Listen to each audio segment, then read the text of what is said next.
Hello बच्चों, कैसे हैं आप सब। उम्मीद करते हैं आप बहुत बढ़िया होंगे और एग्जाम की तैयारी भी आपकी बहुत बढ़िया तरीके से चल रही होगी। तो एक बार फिर हम आज आपके सामने लेकर आए हैं एसिड बेस सॉल्ट का सेकंड पार्ट।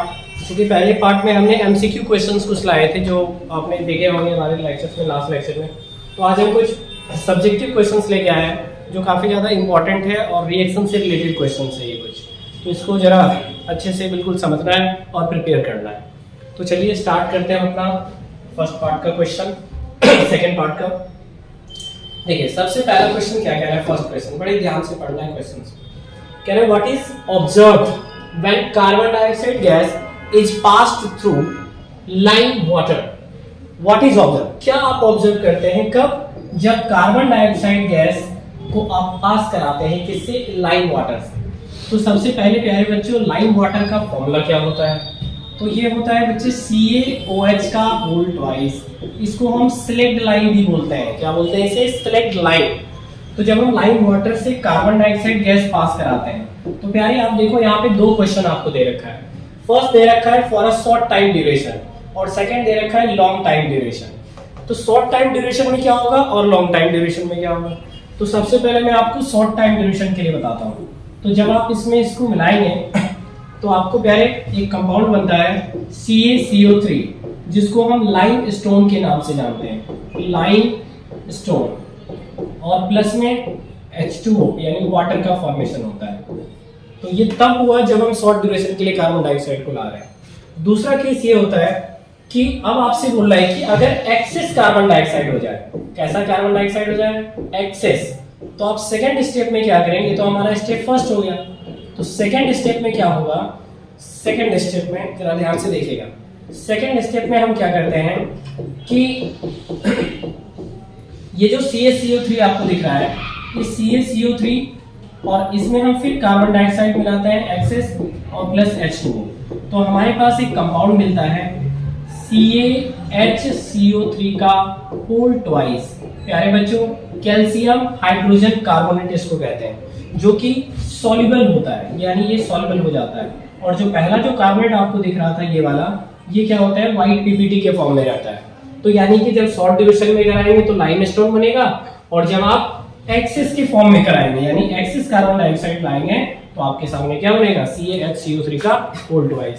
तो इस पे XYZ करके भी क्वेश्चंस बनता है, काफी इंपॉर्टेंट क्वेश्चन है। तो इस रिएक्शन को काफी अच्छे से प्रैक्टिस करनी है। इसका स्क्रीनशॉट ले लीजिए फटाफट और बाकी हम चलते हैं अपने नेक्स्ट क्वेश्चन की ओर। तो हमारा नेक्स्ट क्वेश्चन है, नेक्स्ट क्वेश्चन सेकंड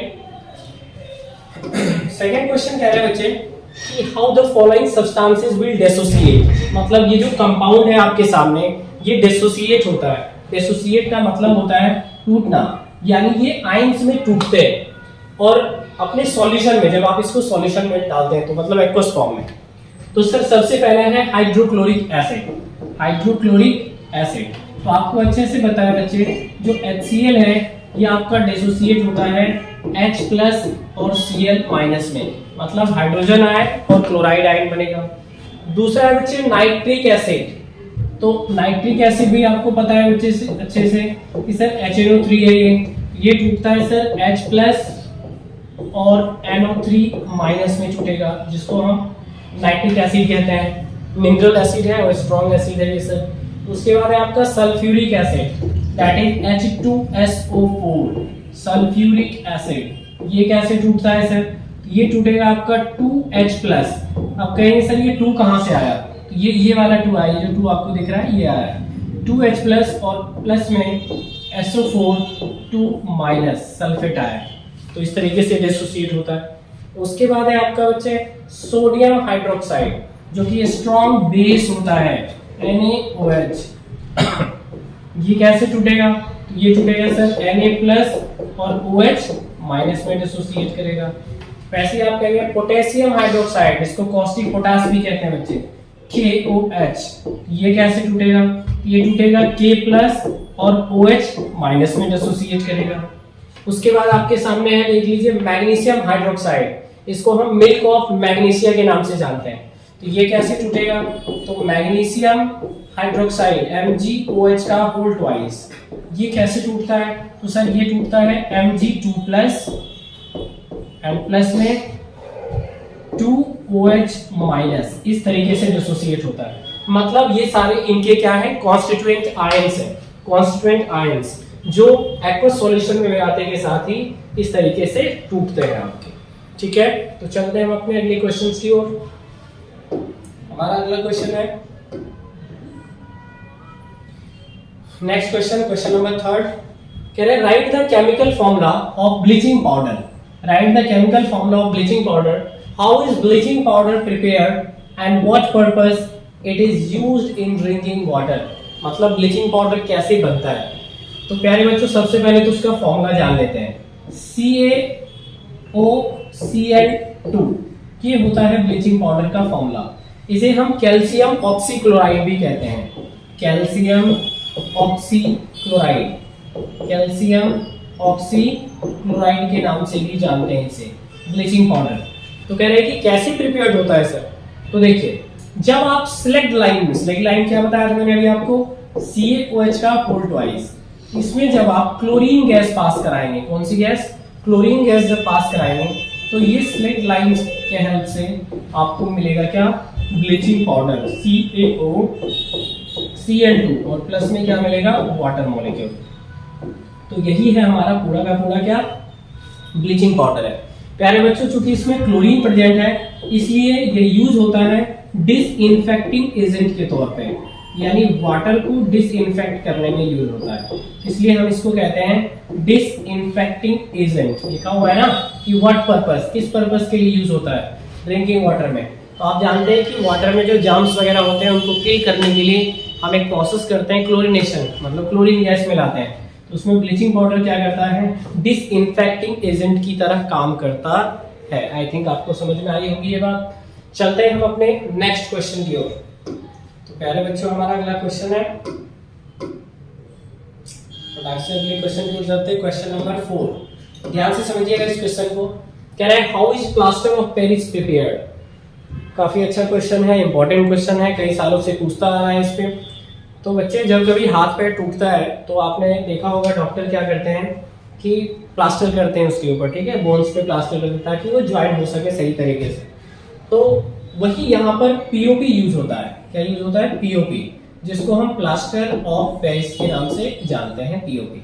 तो कैसे बनता है ये, होता क्या है कि एक कंपाउंड होता है जिप्सम, इसका फॉर्मूला बच्चे याद रखिएगा CaSO4.2H2O, इसको हम जिप्सम कहते हैं। ये जो 2H2O है ये वाटर मॉलिक्यूल्स है, यानी वाटर ऑफ क्रिस्टलाइजेशन है इसके साथ, इसका नाम क्या होता है, जिप्सम। जब आप जिप्सम को 100 डिग्री सेल्सियस पे ट्रीट करते हैं, हीट करते हैं 100 डिग्री सेल्सियस या फिर 373 केल्विन पे जब आप इसको हीट देते हैं तो ये आपको क्या करता है, अपने से वाटर मॉलिक्यूल्स को रिमूव करेगा, यानी कि ये बनाएगा CaSO4.12H2O। क्या बनाएगा, हाफ H2O, और प्लस में 1.5 H2O का वाटर मॉलिक्यूल्स क्या होता है, रिमूव होता है यहाँ से।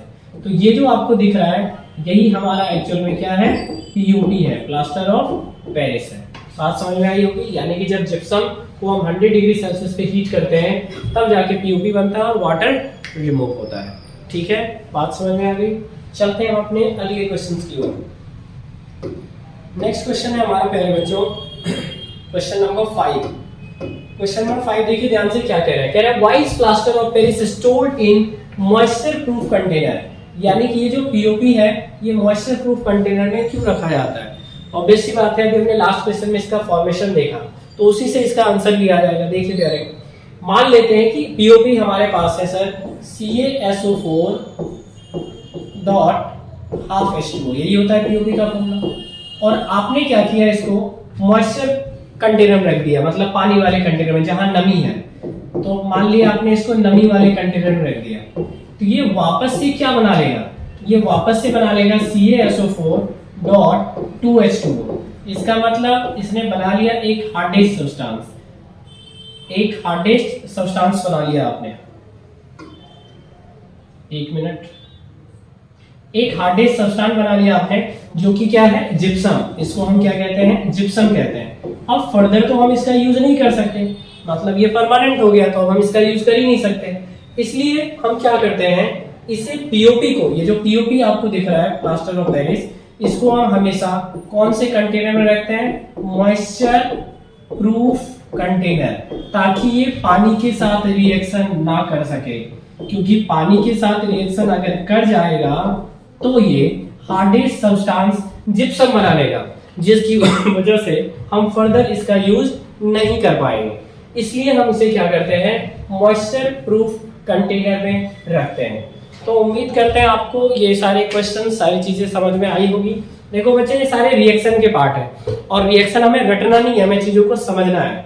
तो जब आप पेपर पे बार बार इन रिएक्शंस को या जिप्सम को क्या कहते हैं, सिलेक्ट लाइन को क्या कहते हैं, क्विक लाइन का क्या फॉर्मूला है, ये सब पहले आप अरेंज करके लिखेंगे नहीं और उसको बार बार देखेंगे नहीं, तब तक ये माइंड में आने वाला नहीं है, क्योंकि कई सारे रिएक्शंस हैं, हो सकता है माइंड से स्किप कर जाए। तो इसलिए मैं आपसे कहूंगा कि सारे रिएक्शंस का या जितने भी कंपाउंड्स हैं उनको रिटन फॉर्म में प्रैक्टिस किया जाए तो ज्यादा बढ़िया रहेगा।